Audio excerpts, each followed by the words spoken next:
হাতীশিলাত GMCHৰ আৱৰ্জনা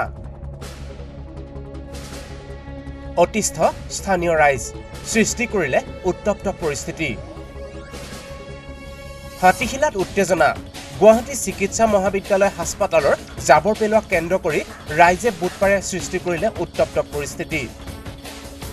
ৰাইজৰ অভিযোগ নিতৌ হাতীশিলাত পেলোৱা হয় GMCHৰ পেলনীয়া সামগ্ৰী জনাঞ্চলৰ নিচেই কাষতেই দম কৰি থোৱা হয় মিয়াদ উকলা দৰৱৰ পৰা বেজি চিৰিঞ্জলৈকে বিভিন্ন সামগ্ৰী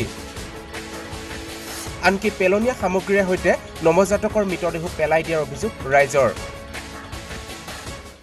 পলিটিনত সৰু পোৱালি ছোৱালী যিবিলাক মেডিকেলত হেৰি হৈ যায় কিবা হয় ৱাছ কৰে কিবা কৰে সম্পূৰ্ণ বস্তুবিলাক ইয়াতে আনি ইয়াতে যাব সৰু বস্তা হাত কাটা বৰি চিঙা কিবা কিবি এইবিলাক সমস্ত বস্তু ইয়াতে যাব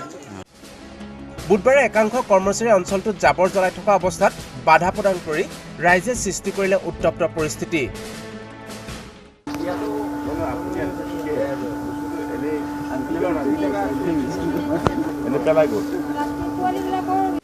স্থানীয় লোকৰ অভিযোগ GMCHৰ আৱৰ্জনাসমূহ নিতৌ জ্বলাই দিয়াৰ ফলত হাতীশিলাত বৃদ্ধি পাইছে প্ৰদূষণ